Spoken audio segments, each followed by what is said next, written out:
All right, look, let's go to the flip side of this. This is what we can expect in the future. I want to do a couplet here. First, let's play the AOC clip. I mean, everybody likes Alexandria Ocasio-Cortez. Please, people started in the community, and I really wish you would continue. I appreciate it. I think she absolutely should follow Bernie Sanders in talking about what's happening in Brazil and the political imprisonment of Lula specifically, as well as more broadly. I really want to see her get in on that. And also talk a bit more about Yemen. But look, she's doing great work. And by going to this protest in Nancy Pelosi's office, she's doing exactly what she said right out of the gate in terms of how she would approach her job. And there's a certain type of, political twerp in media that immediately was like, why would she be protesting the Democrats? When, even setting aside how asinine that question is, it's like, she literally spelled out why in every single step of her campaign and every interview she's ever given. So she's fulfilling her commitment. We're going to play that, and then we're going to play a clip of Rashida Tlaib, who I think you'll also be hearing a lot from as well. She's also coming into this Congress, and she, I like both of them, but Rashida's style speaks a little bit more to me, which you'll get a sense of why in a minute. Should Leader Pelosi become the next Speaker of the House, we need to tell her that we've got her back in showing and pursuing the most progressive energy agenda that this country has ever seen. That's right. Can you respond to the Democratic Party's, the DNC's reversal on fossil fuel donations? I think in order for us to move forward, and what Americans are asking, not just of the Democratic Party, but for all members of government, Republican, Democratic, Independent, everyone agrees that we need to get big money out of politics, and that the way future is to figure out a way where we can govern without special interests getting in the way between us and our communities. And that will just go straight to, and I'm going to throw to you for feedback on all of this. This is Rashida Tlaib. This is an environmental justice rally that she's actually doing. I believe this is actually back in Detroit. So she's talking with her local constituents. And this is the type of style and just straight up analysis she's going to bring to Washington. This is why I ran. I want to give all of you a voice. But also, my dad died of 2 forms of cancer. And I'm so tired. I'm so tired of the billionaires back home shitting on my neighborhood. Marathon Oil Refinery is blocks away from where I'm raising my 2 boys. I'm so tired of them getting tax breaks. Yeah. And then everybody say, well, it's jobs. Well, I said, jobs can't fix cancer. They can't get our air back. They can't get our water back. Yeah. They can't do shit. And they need to stop lying to us by telling us that it does. Stop gaslighting us. We know what pollution and toxic looks like. And I'm tired of it. Yes. So when the Koch brothers, who I didn't even fucking know was their pet Coke, decided to dump petroleum coke on the Detroit riverfront, they told me the state was like, it's not toxic. How is it not toxic when it's tar sands from Canada, the crudest oil, the dirtiest oil you could ever imagine. Piles of it, you guys. Just go. You guys are young. Google it. It was like black dust everywhere. It was awful. And everybody's like, don't worry about it. And I literally trespassed. I wrapped my, I'm Muslim, so I tried not, but I wrapped my scarf around. I was looking all crazy. And then I jumped onto the tracks and over these piles and got my samples, and I got it independently tested. And that's when the state was like, oh yeah, Representative, it's not toxic if it's contained, but it doesn't matter because those fucking piles are gone. And so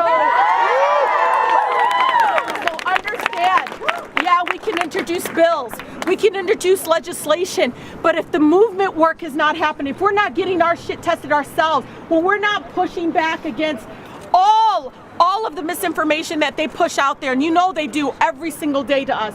If we're not doing this, then we're not going to win. And so you have to be doing this kind of incredible movement work that I uplift you in this space right now. And I want you all to know that I'm with you 150%. This is exactly what you all need to be doing. And when I'm in there, I'm gonna be there's hundreds of people in Leader Pelosi's office right now demanding they have a right to breathe clean air. And I really, really am so proud of you all. I am so incredibly proud. Please take candy. Please be together, be courageous. This is something that you will remember for the rest of your life. Thank you. Nancy Pelosi responded by saying that there's actually some ideas she's not open to. But what do you think of this? I mean, this is just a completely different energy.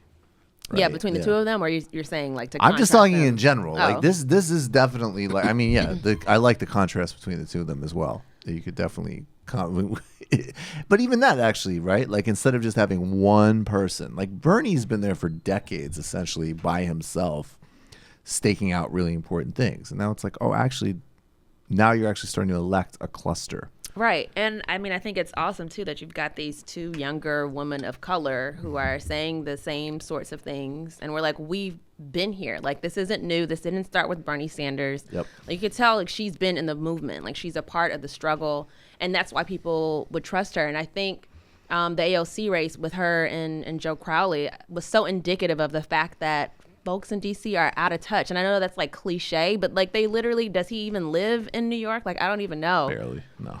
And he doesn't have to. Members of Congress right. apparently like don't have to live in their communities, and you could see that in the way that they vote, the way that they operate. So they're not the ones that are on the ground, that they are talking to these young people, and these are the ones who are energized, who are going to kick their asses. Like when they get into Congress, and B, they're going to be outside agitating, and we need that energy.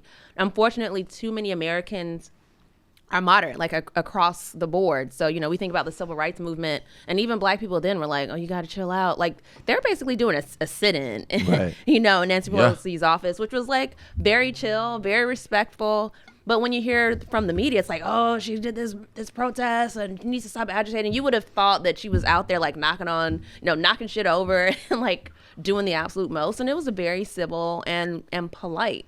So I like the fact that we've got like young people of color who are in there agitating, so that we can know that this goes across race, and there is a movement of being, you know, radical and progressive that extends for us for generations. Absolutely. And also just like putting actual community organizers in Congress really does something. And like exactly what you said, like you can tell from listening to her that she's been doing this her whole life, and in a lot of different contexts and situations. And you know, when a lobbyist comes to her for pharma or whatever, like they're not going to be on the inside of her politics. It's going to be the people actually protesting. And that's a total flip for at least 99% of Congress.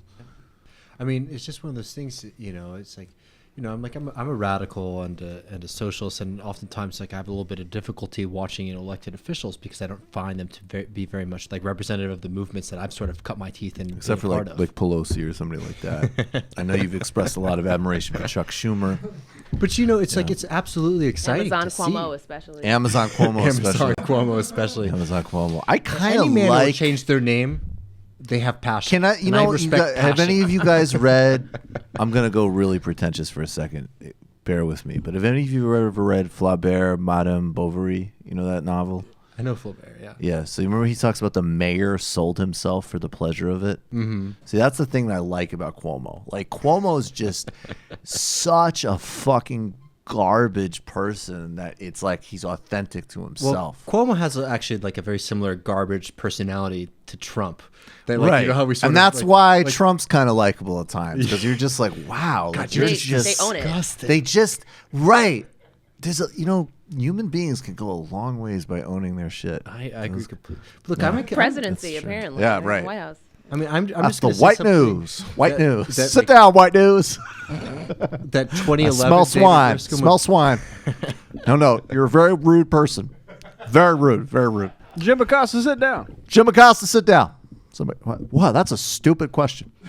they're like, Mr. President, are you going to attempt to cut a deal with Ben Nelson to pass the ACA?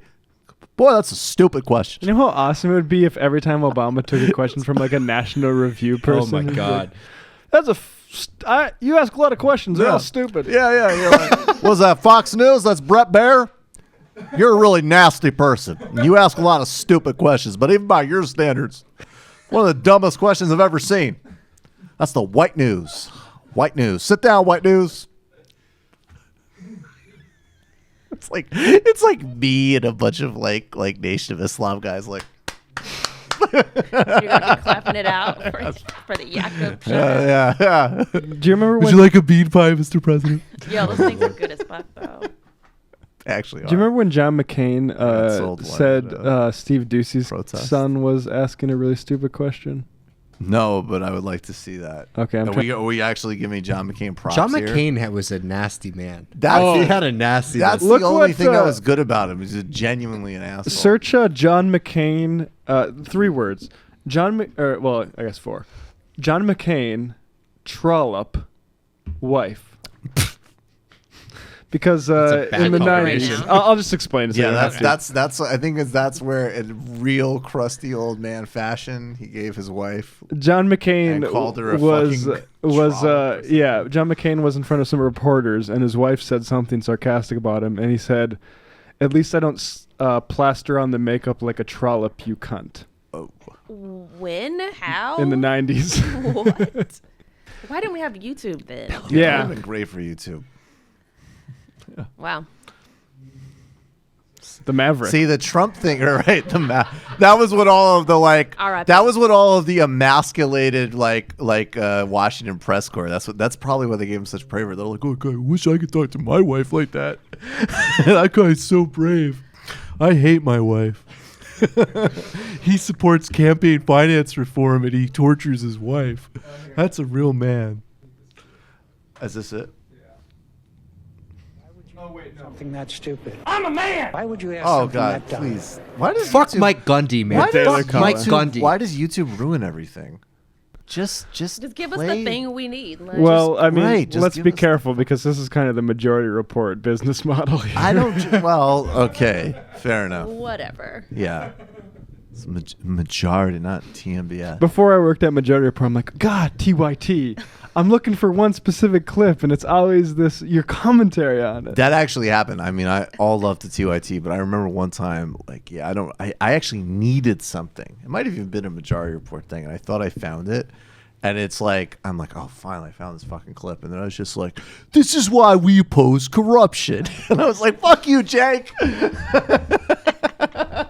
Get off Give me my the clean screen. clip. Give me the fucking clip. I'm trying to find a clean clip of John Thune. Yeah, I'm from trying to 2010. find. Right, exactly. Yeah.